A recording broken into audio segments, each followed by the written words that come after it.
Greetings. Are you a fan of The Office? I am. That's it. On one of the episodes, Pam is transferring calls to Michael, and she tells him someone's on the line, and he answers in a goofy way or says something inappropriate, and then she says, "Still me. Here's the person," and then cuts away to her talking to the camera crew, and explaining how she will hesitate. She'll tell him that the person's on, hesitate, and then send him through because he does much better with the greeting on the second time through. I've been doing that recently. I get started with the video and then either say something I think is stupid or I don't get to the point fast enough and then I'm redoing the video. So sometimes I'm like that. I'm like Michael Scott. Aren't we all? Look at the camera. That's where it is. Okay. So let me figure out how I'm going to sit, and I've got a microphone set up right here for my podcast. I just recorded an episode of the podcast. I moved over here, and now it's in my way, so I'm kicking it with my foot. All is well. Let's talk. So a couple weeks ago, I I recorded a video called Reconsidering Relapse, and then today I just did a podcast episode, and I called it Reconsidering Relapse, because I think that's a fun title, and that's what I want to talk about here as well. Not as long or in depth as I did in the podcast episode, but a quick recap of that. But I'm calling this one, No Matter What, Maintain Your Focus, or Keep Your Focus. I haven't decided yet. And that is something that came to me in a brilliant dream. No, it didn't. Sometime this morning, like 3:30 or 4 o'clock in the morning, I found myself awake, and this phrase came to mind: whatever you do or whatever happens, don't lose focus. So yesterday, I was struggling to focus, perhaps. I just felt run down energy-wise, not like weak, but just like my resolve was diminished. I think I was in ego fatigue from over the last couple of weeks trying to reduce my caloric intake and definitely reduce my carbohydrate intake and sugars primarily. And so I've been doing that for the purpose of losing a little bit of weight, letting go of, releasing some fat from my abdomen. I think that it would be fun, I've never had this before, to see my abdominal muscles through my skin, not through them like translucence, but like, how my skin tight, like six-pack ab kind of idea. You've seen it before, I assume. You might have it yourself. I think that'd be neat to accomplish. I'm 39, I'm almost 40. I don't know that it's possible from some perspectives, but I don't think that way. I'm going to keep the growth mindset. Of course it's possible, because everything really is possible. You can create whatever you want. So that's something I'm trying to create.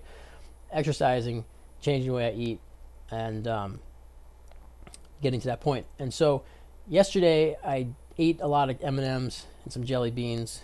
And of course, I have them in my office. I shouldn't have it here. It'd be easier not to eat it, but I have it, and I haven't been eating it recently. But yesterday, for whatever reason, I was having a difficult time, and so I did. And so it got me into thinking about relapse again and how that happens. And we just you got to maintain your focus. You got to recognize that, okay, so this happened today. I ate, and so I got home last night. We don't have a lot of candy and junk in the house right now because we've been overall doing well, not bringing it in, but there's still a bunch of those mini candy canes left over from Christmas, and so I ate a bunch of those last night, and I'm not ashamed, but it broke my goal, my progress, what I'm working for. I failed to keep up my momentum or my routine, my new conditioning, and so that was making me think all these things. But like, whatever happens, don't lose your focus. And so I could easily have said, you know what, I wasted today, whatever, I'm not even going to try anymore, and then not gotten up and exercised this morning, which I did, or continued my candy feasting, which I did. I had some M&Ms. I didn't, but not as much as yesterday. But I've relaxed, so I've relaxed my mindset on that. I backed off my extremity a little bit and being more realistic with it. So I made some course adjustments, reset my focus, I guess. But I'm maintaining my focus. I'm still working towards that same goal. Assessing and making changes as I go along with what I feel like is going to help me achieve that goal more. And so I'm keeping my focus, but I'm changing my method, or changing some of the processing, or changing some of the way I go through it. I'm keeping the intentionality. I'm aware. So this is my increase in awareness allowed me to recognize that maybe yesterday was a cheat day, or it was a snap back to my comfort zone way, or whatever it was. But I had a day where I didn't do as well on my goal as I wanted to do, or as I had been doing. And I accepted that. And I'm not going to feel guilt and shame about it. I'm going to accept it. I'm going to address whatever I need to address, and reset and move on. So reset, regroup, and then resume that progress, that path that I was on. And so this morning I was while I was exercising, I was listening to a talk or lecture by Alan Watts from YouTube. It's called Alan Watts. It's called something. I wrote it down for the podcast. No More Guilt. Alan Watts, No More Guilt, if you want to look it up. And so I didn't listen. I didn't choose it because I was thinking about this, but it was just on the suggested videos thing. I like Alan Watts, so I put it on. It was only 6 minutes long, and listened to it while I was doing my stuff, and realized it's completely relevant and absolutely what was on my mind, which is cool. And so in that, he talks about how if we make a mistake, we feel guilt, and then we seek some method, some symbolic method of expiation. Expiation means making amends. I didn't know that either. I looked it up because I heard him say it. I didn't know what it meant. But he said, typically humans, when they make a mistake, they feel guilty, and then they seek to resolve that guilt. They don't seek to solve the issue or seek to fix what they made the mistake on. They seek to resolve the guilt. Why do they feel the guilt? They feel the guilt oftentimes because of social pressures, things around them, other people. I went into a little more detail on this with the podcast. If you want to hear that, you can go check that out. The link is in the description. It's just a podcast. It's just the most recent episode. Anyway, so if we make a mistake, we feel guilt, and then we go through some process, confession. He lists confession, like a religious confessional, or going to counseling, as he calls it an analyst, but meaning psychoanalytical stuff. It's therapy.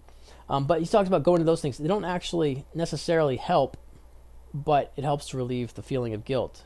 But you're still a step away from the original issue with making the mistake. Why did that happen? We got to think about what. And so he's saying that traditionally, generally, people will go towards resolving the guilt rather than figuring out what caused the failure, the mistake, which then we assign guilt to. Guilt isn't the natural consequence of failing to achieve a goal. It's contrived, it's cultural, it's social. Natural guilt does occur when we harm another person. Lying has been studied and shown to excite the amygdala, which is the fear center in the brain, among other things, but it activates there when we lie. We can desensitize ourselves to it by repetitive lying, and then we no longer have that activation. But there does seem to be a natural response to harming someone that creates that feeling of guilt. But me yesterday, there's no reason for me to feel guilt because I ate more M&Ms than I wanted to. That's a social pressure. That's not a natural consequence. So eliminating guilt, really, from these kind of things, those things that aren't naturally coded into us, that's okay, because the guilt sometimes will prevent us from keeping up with our progress. And so he shares this story about a friend of his who was learning piano, and every time he'd make a mistake, he'd get his fingers hit with a ruler or a pencil or something. And he learned to not make mistakes. But what that looked like was not playing. He couldn't do it anymore. He had a complete block. He couldn't do it because he was afraid of the injury that was given if he made a mistake. And he went to a new teacher, and the teacher said, "You have to make mistakes. You have to feel comfortable making mistakes. You make the mistakes. You play the wrong notes, but as you play the wrong notes, you maintain the rhythm. If you're going to play wrong notes, at least you keep up the rhythm. And if you keep up the rhythm, maybe you have to slow down the tempo, but you keep playing and you keep the rhythm, which is the distance between notes, the pattern that the notes are played together. Even if you play the wrong note, it's okay. You just keep playing. And that's the key. And so I thought about that in this context of relapsing with my food yesterday. I can look at yesterday and say I played the wrong notes. And I could keep banging on the wrong notes forever and just say, well, the heck with it. I didn't play it right. I already messed it up, so I might as well not even try it and just keep banging on the notes. Or I could say, oh, I messed up. I'm never going to try again and throw my guitar out the window. For me, it would be guitar, but piano was what I was going with, so I crossed my example there. But this is the way we can do it. If we make that mistake, we either give up completely, throw it away, or we keep doing it. We keep doing the mistake. But what we can really, and guilt is often, I think, one of the reasons why that happens. We feel guilty, so we go back to that thing to try and make ourselves feel better, which in this case is being represented by wrong notes. Yeah, you get the picture. You get it? Yeah, I think you do. And so Alan Watts says, we're gonna make mistakes. If we want freedom in our lives, freedom is making mistakes. We have to be free to make a mistake. So we're free to make a mistake. And then if we're not focusing on the guilt, then we can focus on what the mistake was and addressing it. Sometimes it might take repetition of that mistake before we decided for ourselves, I don't want to do this anymore. I don't want to make this mistake anymore. I don't want to do this action anymore. I'm done with it. I'm making a change. But guilt can get in the way of that. Guilt can make us lose that perspective, lose that awareness, and stick with it and just keep repeating the mistake. But if we can get rid of the guilt, we can look at it and just say, here's what I did. I don't want to do that again. Here's how I'm going to prevent that from happening again. Or here's what I'm going to do instead of that. That's a healthier approach. And so I think this is just another way that we can look at relapse as part of the process of learning. Not shame each other, not shame ourselves. Just accept we played the wrong note. Don't give up. Don't quit playing. Keep playing. Keep the rhythm going, even if you have to slow it down, even if you have to restart a little bit. Keep the rhythm going, which is your life. Keep living your life. Stop recovering. Start living.